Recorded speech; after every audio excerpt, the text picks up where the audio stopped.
This is a very nice charger. I was actually very impressed with how it came out. It's very slim and it is actually a metal and glass design, which I absolutely love. It also has a foreign item detection on it. This is a watch that will not charge with any other wireless charger. And when I put it on, it can actually tell that it's not supposed to be charged on here and it starts flashing. And also if I put my keys on here, it'll also begin flashing. So this is actually a very intelligent unit, and it actually charges my phone pretty fast, so I'm very impressed.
Okay, so this is my new wireless charger and I'm really excited to try it out.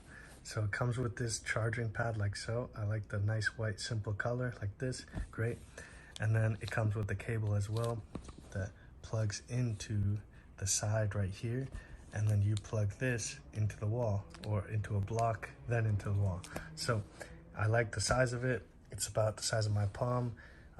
My phone, when it's on it, it doesn't, if I move it like this, it still is charging good. So everything's great about it. The magnet is really strong on here. So I'm really excited to try it out.